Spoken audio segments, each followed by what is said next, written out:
Hola. Hello, hello. It is great to be here. Another trigger proof transmission. I just went live right now and it gave me this big thing that said can't see video. So I just want to make sure you can see me okay before I go on. It seems to be working better this time, which is great. I just want to get your thumbs up. It's been a while since I've done one of these transmissions, and I gotta say, I miss you. I miss it, and yet I don't. Because I'm not gonna lie, I really prefer uh, kind of like a live group setting. I much prefer being in a live audience. Why? Because it's about engagement to me. Your facial expressions, your ahas, your oh, or when you get angry or triggered with what I say, I'm able to use what your body language, your facial expressions as feedback. Yanni, good. I'm glad you can see me. Had a question that popped into my DMs this morning as I get tons, and I'm grateful that I'm putting out all this hard work that I've done over the last few years to help people and then formulate content that's going to touch people and move people. And the messages are now coming in, and I'm getting a lot of requests for help and guidance. And it's a unique time because I've never experienced. I've always been able to just answer the question, and now it's getting to a point where I can't. I can't keep up with the demand. And touch wood, that's a great problem to have. I'm not complaining. The problem is there I have a pleaser inside of me. And the reason why I'm teaching this work of becoming trigger proof is because not only am I the president, I'm also a client. In other words, I teach you what I'm most needed to learn. And what challenges a lot of people are boundaries, because we don't want to feel like a bad person in putting up boundaries and saying no and saying, I'm sorry, I don't have the time to respond to you. It's very difficult because I don't want to come across as being a jerk. I just want everybody to like me. And what happened, what I noticed was that as I was getting into the world of trying to get everybody to like me, my wife at home started to dislike me because I was spending so much time trying to get you to like me that she stopped liking me. So I had to think about that for a moment. And I was like, okay, shit, I got to now choose. And then this gave me an opportunity to be an example of what I'm teaching is to set boundaries. So I thought, how can I best serve? So I've come up with a couple of ideas for this community, and I really want to share it with you because you're watching this because you're in the community, you belong here, even though you might be new. And we've had a ton of new people come aboard. It's only been a few months, and we have over 1,200, almost 1,300 members.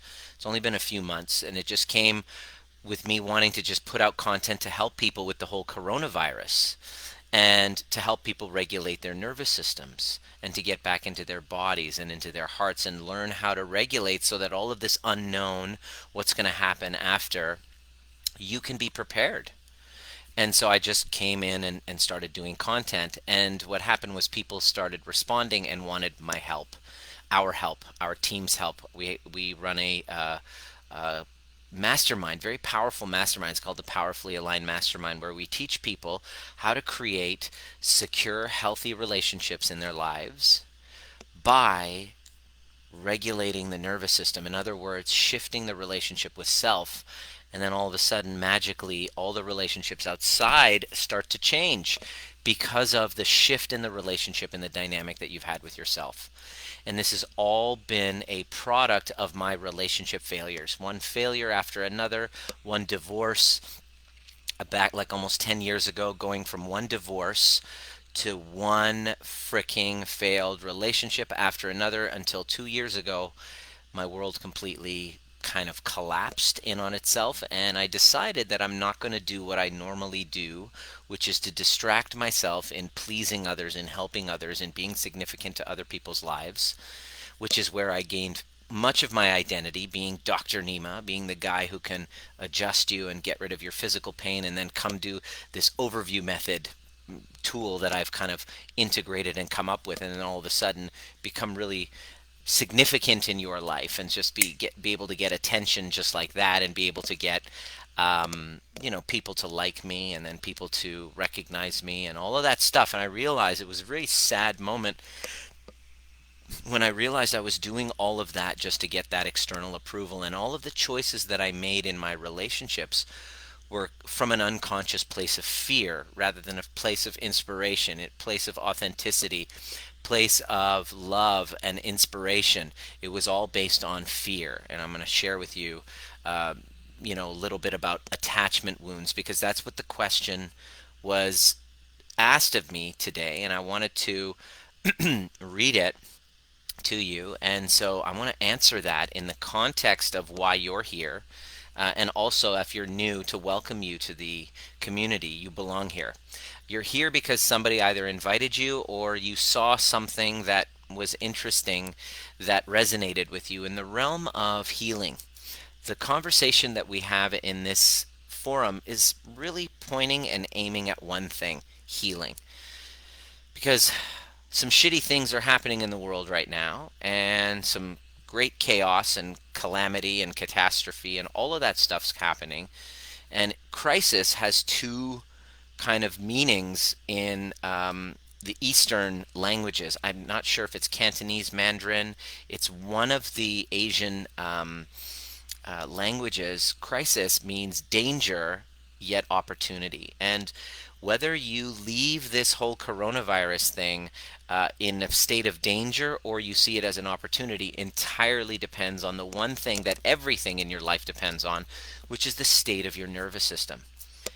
And how my nervous system state is in any given moment is very, very impactful in my life. It determines what memories that I recall.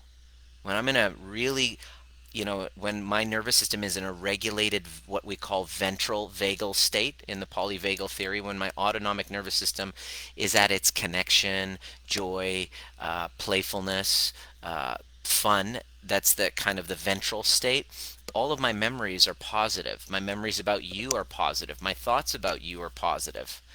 My thoughts about my life are great. My thoughts about, hey, you know what, things are going great. They're not so bad after all. But depending on my state, whether I then get triggered and activated into a sympathetic fight or flight state, and I get into anxious, fearful, frustrated type of energy, now my electromagnetic field, which is my body, my thoughts, my feelings, all electrical impulses, that's pretty much what I am. I'm just an electrical circuit.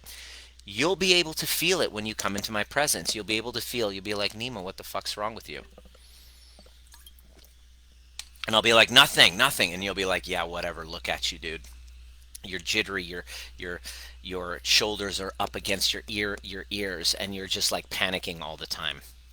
Like you don't feel like the look on your face looks different. And what you're noticing about me is that when my nervous system is activated, my face changes, my posture changes, my breathing changes, because all of a sudden I get triggered into a lack of safety. And that lack of safety will start to activate my protective parts. And what happens is, if that activation of my sympathetic nervous system is constant, then my question to you is, how am I showing up in my relationships? How am I showing up in my work? If you're a chiropractor, if you're a doctor, if you're a dentist, even if you're like a Starbucks barista, even if you're an artist, whatever work that you do, especially if it involves other people, is impacted by your state. So if I'm in sympathetic, you can feel it. I'm more impatient with you. I don't feel, because I don't feel safe. My protective parts are up.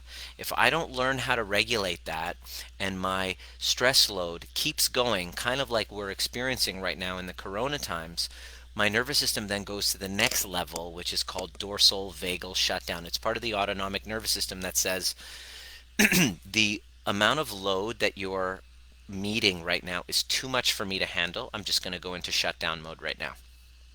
Okay? Hey, Heather. Hey, Yanni.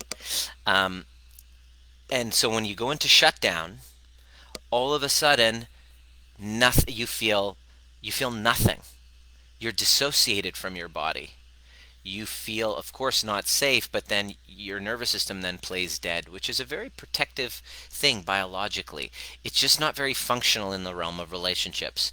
You've experienced life when you've had a parent that was dissociated, that their face was just kind of numb. There was no expression on their face.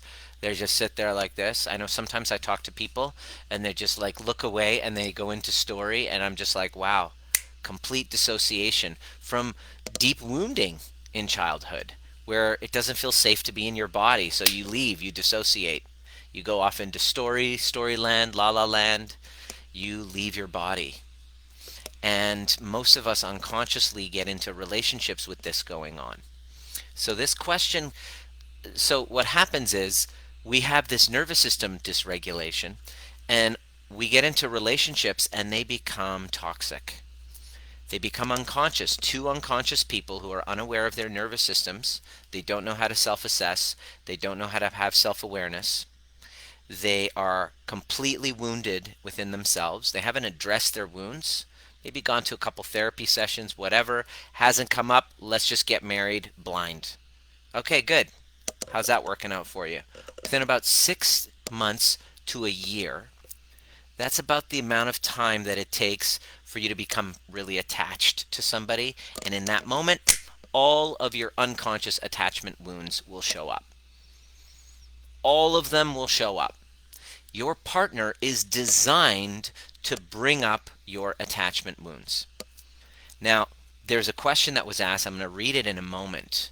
But I want to give you the background so that you can understand the answer to this question, because it really, there's a story that you need to understand in order for you to get this question.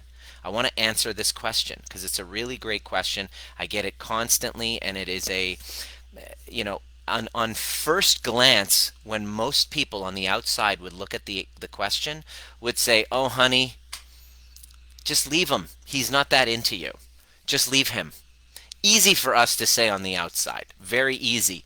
But when you're in it and you have those attachments, you've become attached, you have those hooks in, and now you're actually not the one in control. You're not actually in control of you. You are governed by, you are now in that space, you're governed by forces beyond your awareness, especially if you haven't done the work.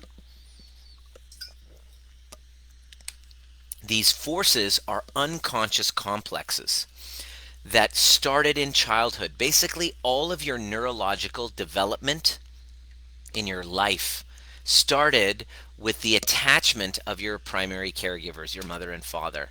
That formed the basis of your neurological development and your interpersonal neurological development.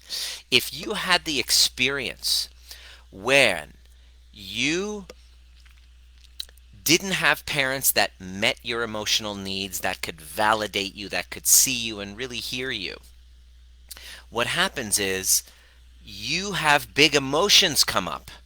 And instead of parents that understood attachment theories and neurology, which most of us didn't have that, and let me know if you were lucky enough to have that experience of having a parent be, aware of their attachment wounds. By the way, also write down where you're listening from. I'm just curious. I'm going to read all of your comments and questions, and I'm just curious where you're listening from and how this is landing for you.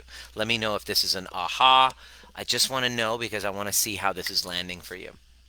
If you had a parent that didn't know how to soothe your emotions, and you didn't have the experience of your big emotions actually working to get you soothing, they avoided you, or your parents left you be to deal with your own big emotions, or gave you validation when you performed something. In other words, you had to do in order to receive love. You had that experience. What's going to happen is you are forming what's called an avoidant attachment wound. And the way that it shows up is you go into a relationship, relationships don't feel nourishing to you because when big emotions come up, you haven't been had the experience of having another human being soothe them. So when big emotions come up, you're like, get the fuck away from me. I can't handle my emotions. Go away. But deep down, you want intimacy. But intimacy makes you anxious. When you're around another person, their emotions are showing up. Your emotions are showing up. You don't know what to do with it. So you back the hell off and you just want to be. And it seems as though you are trying to get away. And that's why you're also called the distancer, the avoidant, the distancer. Now, if you had the experience growing up where you didn't have constancy by your mother and father, you didn't know that they were going to be there. In other words, your mother would leave and come back a completely different person. She was unstable, not present. You didn't know when it was happening. There was this feeling of abandonment. I don't know if they're going to be here or not. This uneasiness that you didn't have permanence and constancy with parenting. It was very unreliable. You will develop what's called an insecure, anxious attachment wound. And what happens is, as you grow up, there's a familiarity that you're going to experience where you have somebody like there and then they're not. They're there and then they're not. That chase, that anxiety, that seeking, that longing that you had as a child is very familiar to you. So when you start seeing it in someone, somebody who pays attention to you and is there for you, when you're deep in that attachment wound, you will not see that as love. You will mistake longing for love. Somebody who's stable will have zero uh, interest to you. They are stable. They have a job. They show up when they say they will. They are like, I want to be with you. You're the love of my life. You're going to be like, well, this doesn't feel like longing. I have this person. I want nothing to do with them. Let me know if you know what the hell I'm talking about. The anxious attached does not get really deeply, like, trauma bondly connected, like sparks start to fly with a stable, secure partner. They become very, very attached to somebody who has the avoidant characteristic, the one that is the distancer. So the pursuer, or insecure, anxious, becomes very, very attached to the avoidant, who's the distancer. The distancer pursuer make a perfect lock-in key. Distancers aren't attracted to other distancers. They like the pursuers. Because deep down inside, the distancers have a deep desire for connection. But then when it happens with somebody who they perceive as needy, they're like, get the fuck away. It's like, it's just too much for me. And so when both parties are unconscious of this, you now have this beautiful, toxic push-pull dance of a classic codependent relationship. Welcome to the game. And in order for you just asked this question. My relationship is going through a push-pull experience, I think. My boyfriend is saying he doesn't see me in his future or that we're through. But then he stays. What does that mean? That's the avoidant. He's like, get away from me, but I still want to be around. I'm too afraid to be by myself. I don't love myself enough to take a stand, to be with somebody I truly want to be with. So I'm just going to be with somebody who's just going to be there and doesn't really hold me accountable to something greater, because she's so needy that she'll always be there. So I don't really have to work for this. The lazy part of me wants to stay in this relationship. Okay? Now, your boyfriend was me. The reason why you're saying this is your boyfriend is me. So I know exactly what he's feeling. That was my last relationship. I never had any plans from the beginning to bring her home to mom. I never had any. She wasn't what I wanted long term. She was what I needed short term, because of what she offered me to make my life comfortable, because at that time I was so in a space of fear, so in a space of insecurity, that I needed to be validated externally by a woman. And I was really into what I'm into, which was teaching. I wanted to be a teacher. So it was the perfect union with somebody who didn't really have security within herself, didn't really love herself. So so here's what happens. When two people who don't love themselves get into a relationship, they will be treated, they will consent to being treated exactly the level of which they are feeling a love for themselves. Let me say that in a different way. You teach others how to treat you. Excuse me, not you. We teach others how to treat us by the way we treat ourselves. When I fully love and accept and embrace myself, if you start screaming at me, I can hold my own and say, I'm sorry, I'm not going to speak to you if you're going to talk to me in that tone. If you're going to talk to me, I suggest that we do it in a rational way that's non-attacking. I could set a boundary. But if I don't love myself, I have no boundaries. So I'm okay being treated whatever, because I'm so deathly afraid of losing you that I'm afraid to even set a boundary and risk having you reject me. I love myself so little. Does this make sense? Okay? Let me know if this is making sense to you. Okay? Chase. The chase and the chase of the distancer, the pursuer. So this is the insecure avoidant. So the avoidant shows up. And the avoidant who, he really wants relationship, but he says he doesn't want you, but then he still sticks around.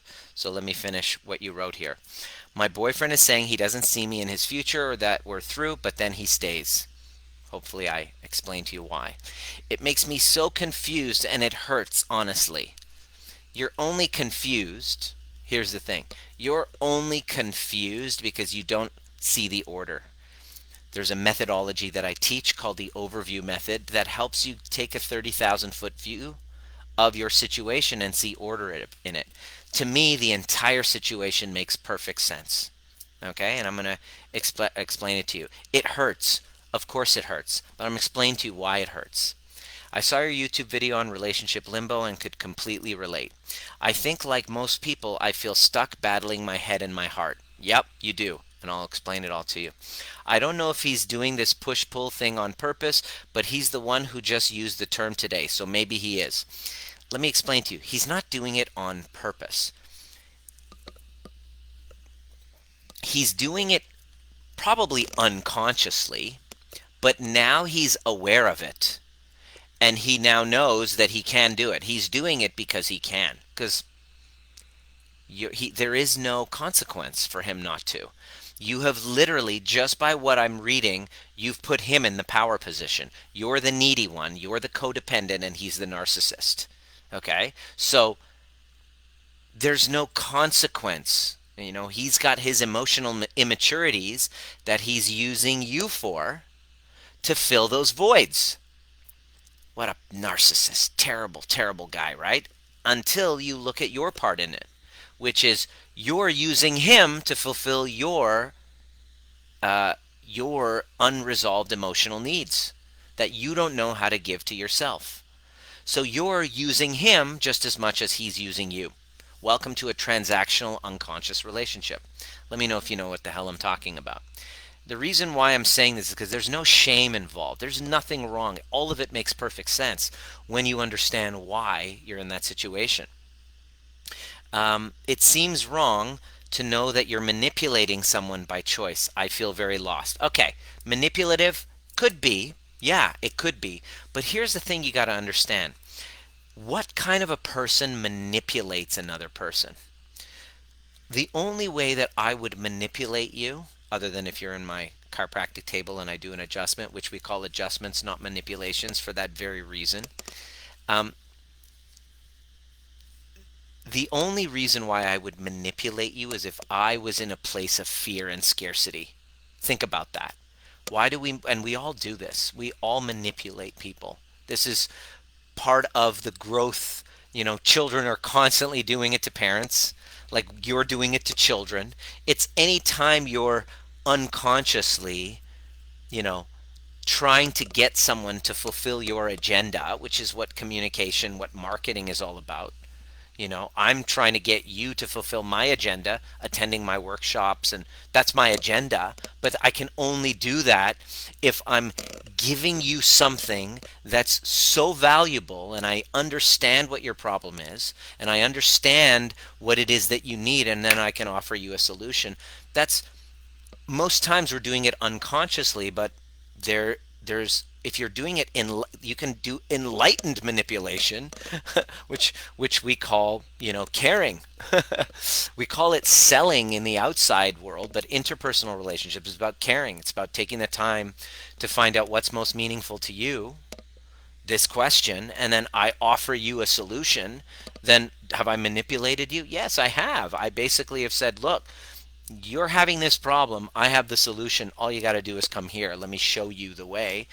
As long as you're aware of what the fair exchange is, it's actually a very intelligent part of life. Just being aware. What is it that I can offer you? What is it that you need? Understanding we all have different values. So is he aware that he's doing it? Maybe. I don't know. Chances are he didn't know at the beginning. It's just now, like, everyone is trying to slant the world in their favor. Especially somebody, if you're in a scarcity, if you're in deep fear and scarcity, you're going to try to manipulate anything that you can in your favor because you feel lack. So if he's doing that, please understand his nervous system is not in a ventral place. He doesn't have in a healthy state if he's manipulating you on purpose. Now, if he's doing it by accident or unconsciously, that makes sense too. Because he says, I don't want you guys get triggered, you got into an argument, he wants his space, so he says, get out of my life, and then you get hurt and you leave. He gets a few minutes of space, takes the weekend, whatever, and then all of a sudden he's like, his dorsal or his sympathetic state changes more to a ventral, and he's like, you know what, she's not that bad, I kind of miss her, and he just shows up again, and then you're sitting there like open arms, waiting, because you have this paralyzing fear of him leaving you. Oh no, which we're going to get to in a moment. I feel very lost. I recognize that I am stagnant in my life at this moment, and he does not like that. Interesting. Interesting choice of words. I'm stagnant at this moment, and he does not like that. My question is, how do you feel about that? Does it not even concern you? The fact that you're more concerned about what he thinks about it, that's something for you to definitely look at. I read every word and I look in. There's the nonverbal cues that mean way more to me than what you're saying. When you say, I recognize that I'm stagnant in my life at this moment and he does not like that. How does that make you feel to know that you're stagnant in your life? And if you're stagnant in your life, it makes sense that you're sitting there twiddling your thumbs hoping for his fucking approval. And no offense, and this is a little tough love coming, so just get this. Who wants to fuck that? Sorry. It's true. you know? This is a sad truth. You know? What if I was in a relationship with you and I was talking about you and us and I'm like, I'm really stagnant in my life and she doesn't really like that. It's like, just listen to how much of a pleaser you are, how much you've abandoned yourself. And you're looking at him giving you the push-pull. I'm going to give you some tough love here, and it's not going to feel great, but it's the elixir that you need. It's the bitter pill that you need in order to grow. If you're willing to, you could leave the group right after this and say, fuck, that Nima guy's a jerk, what a dick, and I would understand because many people can't handle the truth, but I'm here to give it to you.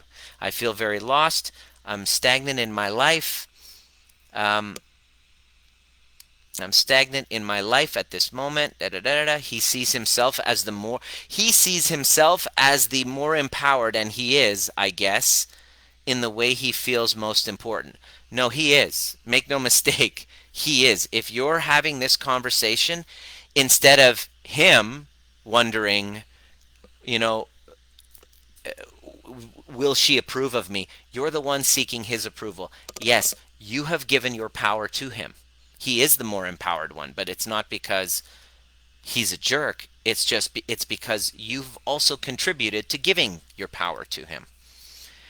I guess in the way that feels most important. Can a relationship in this state ever be salvaged? Ha. Okay. So, can a relationship? Now, understanding this, I have to tell you, you're asking the wrong question. If you had a daughter and she gave you that whole spiel and asked you that, what would you say to her? What would you say? If this was my daughter, I'd be like, fuck you for this question. You shouldn't even be asking this. This is my angry father would say. You shouldn't even be asking this question. That question is beneath you. He should be pursuing you. And all of your friends and all of this would start to support you. Oh, he's no good for you. Like go, but that's not going to solve it for you. Your work is to find out at what point you gave your power away, number one. Number two, your work is to understand that you are an insecure, attached, anxious attachment, and he's an avoidant, and that's his work to do. It's got nothing to do with you. And here's the other part that I want you to really get, is that this didn't start with this relationship. In other words, this has very little to do with your boyfriend. Very little to do with your boyfriend. And this has everything to do with asking the question, when did I first have these feelings of abandonment, of neediness, of longing? This is not your first time, I guarantee. And if you look, you're going to see there is a parent-caregiver relationship where you had that exact same wounding, exact same feeling, that neediness. Whose love were you constantly longing for that wasn't available to you? And you always had to feel like you were fighting for it or working for it or dangling carrots, and one day, if you were a good girl and if only, you have this healing fantasy that this magical guy is going to go solve what was incomplete with your past. I'm here to wake you up from that fantasy. He's actually here to wake you up from the fantasy. It just so happens that you asked the right asshole to help you. And the answer is this type of relationship salvageable? My question to you is, why would you want to salvage a relationship with someone who doesn't really want to be with you? Why? Here are the questions you're going to start to ask yourself. What had me in a situation where I am tolerating somebody who says they don't want to be with me? Where did that start? Where did that begin? Whose responsibility is that to heal? Where did that begin? This is an opportunity for you. For you to start to heal your attachment wounds. Number one. This is what you do. Number one is identify your attachment style. I had to do that. I was an insecure avoidant. Shit, okay. That means that I have wounding in my body, emotional wounds and traumas in my body that get activated without even me thinking about it. It just happens. I get triggered. And in that moment of trigger, I want to leave and escape, and I want my freedom, and I'm just like, ugh. Because I have now merged with someone as an avoidant like your partner. He probably had a mother who was extremely emotionally taxing and didn't really get his needs met by his mother. So he meets somebody, no offense to you, that is extremely emotionally taxing because she doesn't know how to handle her own triggers and regulate her own nervous system and live basically her own life. She's basically plugging into a source of outside of herself because she doesn't have any value, any worth, any direction, any purpose. So she's going to cling on to me, and basically I'm the hero. She's, instead of becoming her own hero, she's looking for a savior, becoming her own savior. She's looking for a savior outside of herself, which is likely what you're doing. You meet him, you probably saved or fixed him as well. You are his savior. But then, alas, you can't save him from himself. And now you then become his perpetrator, constantly bringing up the same feelings and emotions during your triggers, probably as his mother did. So he's like, fuck that noise, I'm out of here. Which is what I would go through. These were the patterns I was going through. Like I said, I am your ex. Excuse me, I am your boyfriend. I was before I started the work. So honoring where you are at first is the first step. I'm an insecure attached, and insecure, anxious attached. And here's the best part. None of that's your fault. It's not your fault. It's not even his fault. None of that is your fault. It is your responsibility. You honor that attachment wound, whether you're an insecure anxious, insecure avoidant, you are a disorganized attached. We're going to talk more about that over the next week. And you identify your wound. And number two, here's what you're going to do. If you want to get out of this alive, and, well, what do you want? You want a secure attached relationship. This is ideally, here's what you want.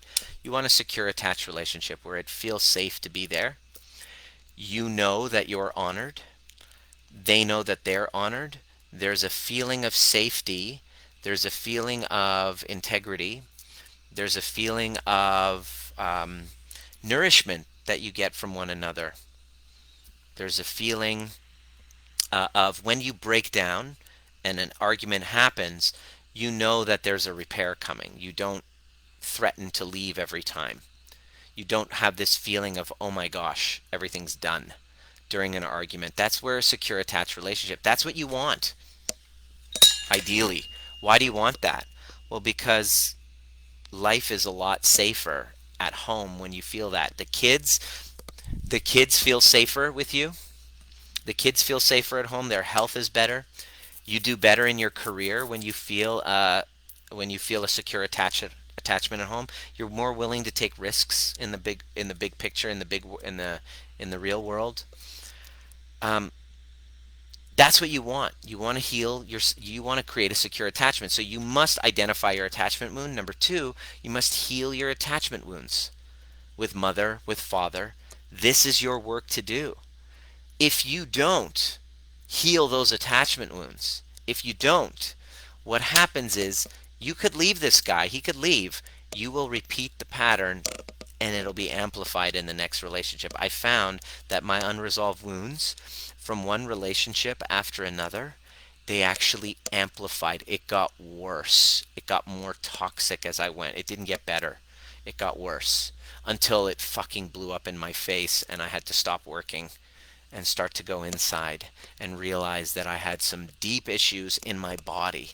The wounding was not in my memories. You can't talk therapy your way out of it. They're actually in your body and stored in implicit memory. You must bring them to light. And it's the most difficult thing to do because you don't want to bring them to light. You want to let them lie. You want to keep them dormant. And you want your partner to save you. It's not going to work. You have to actually deal with it. And number three, this is the last part, is you must realize that he's treating you exactly like you're treating you. He is treating you exactly as you're treating you. It's up to you. It's like he's a mirror. He's abandoning you. Guess what? You're abandoning you. He's disrespecting you. Guess what? You're disrespecting you. Now, I'm not saying this to victim blame. Please. I got all the social justice warriors, spamming my inbox and throwing hate my way because they think I'm victim blaming. I'm not victim blaming. This isn't justifying his bad behavior. His behavior is his behavior, and it's not for you to fix him. It's for you to get yourself so resourced that you don't accept anything less than absolute mutuality, healthy interdependence, respect, all because he's a reflection of how you're treating you. It must be internally guided, and you must heal those attachment wounds. I discovered I don't care how much money you make, if you have millions of dollars in the bank, if you don't have a secure attachment at home, life's not worth it. And I am committed to teaching people how to transform that is by taking responsibility. So the answer to your question is a relationship like that salvageable? The real question is, the real thing that I want from you when I know that you've got it to answer this question, especially if you're in this community, I'm going to take responsibility for helping teach you that, is I don't want a relationship like that. I don't want to salvage that. I want to start an entire new relationship based on me feeling just as valued as I am feeling within myself. And I know that he is a mirror, an effigy of how I'm treating me, and I'm committed to becoming the kind of person that can look in the mirror and say, I'm not going to take or stand or tolerate any type of relationship that isn't absolute mutuality and equality. And that, even if that means me growing myself, the question you want to ask is, who do I have to become in order to be pursued? Not by him, but by me. Be someone that you would pursue. That's the key. Would you pursue you? If you're honest with what you can contribute, and if you can be honest with that, then you're on the right track.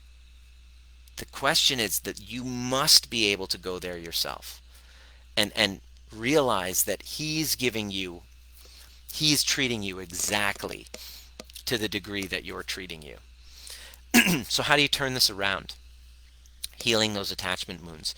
The work that I do, the work that we do in this community and in our events, is all designed not about couples counseling specifically. I mean, we do have couples who are stuck in limbo who we work with, totally. But they're both kind of, or one of them is committed to healing the relationship with their attachment wounds with themselves, their wounded inner child, and their adapted adolescent.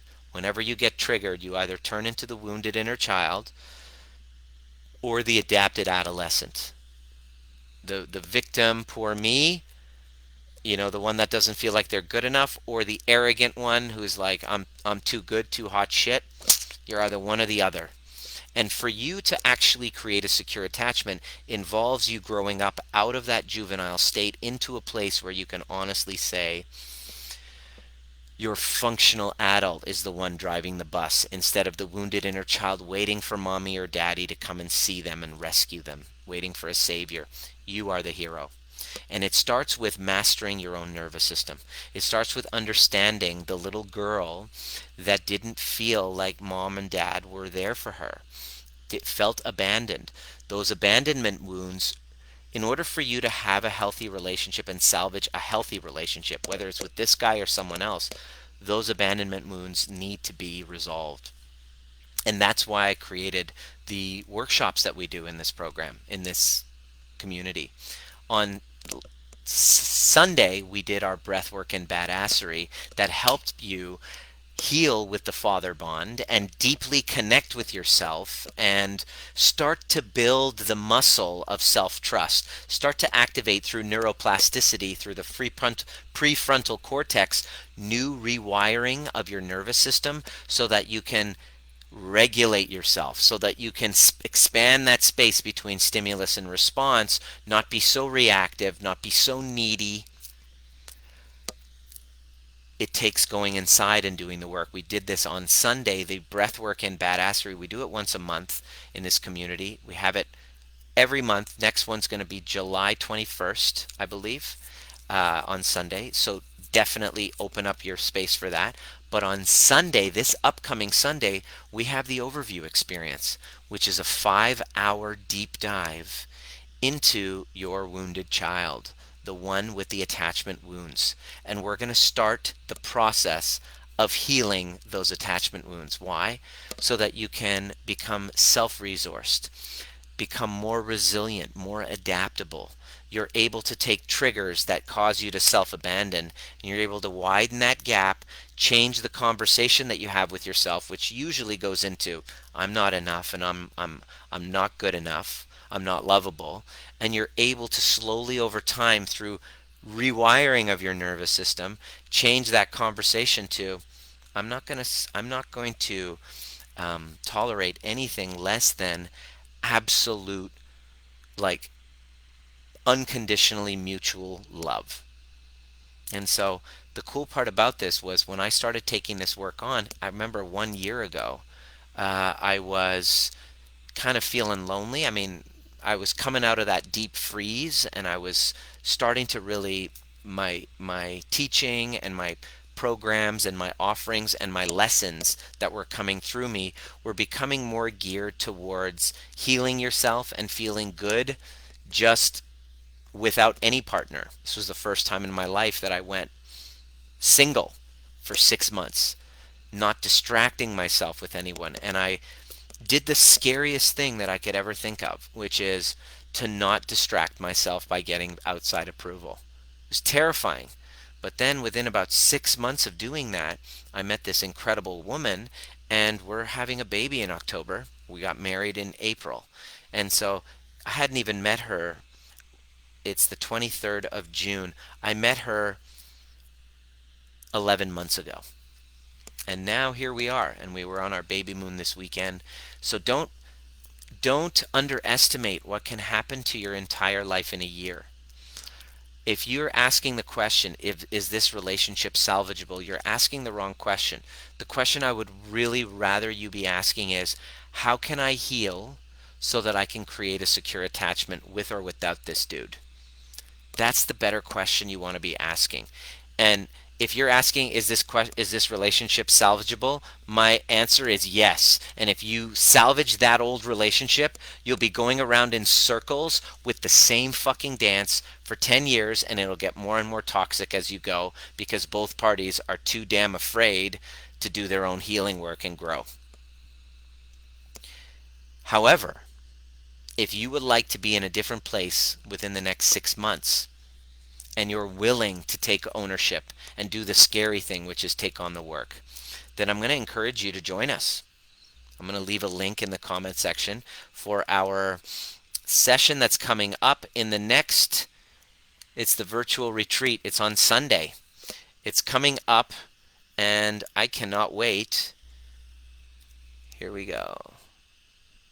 Perfect. I cannot wait. She said, ouch. You're nailing it. Thank you for the awareness. On Sunday, join us from noon to 5 p.m. Pacific, which is 3 to 8 p.m. Eastern.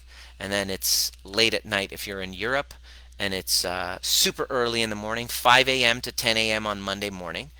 Join us for the overview experience, where we go into a deep dive into starting to heal those attachment wounds, understanding where these patterns actually come from. They don't come from your boyfriend, they come from way back when.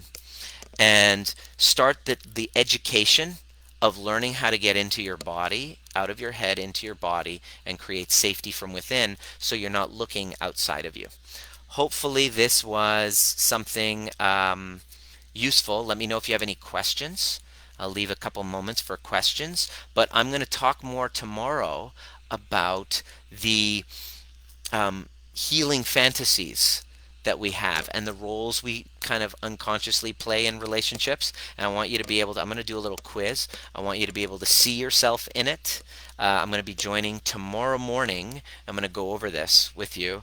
Let's see what time tomorrow morning I will be online. I'm going to schedule them. I really want to make a commitment of doing this, of jumping in. So tomorrow at 3 p.m. Pacific.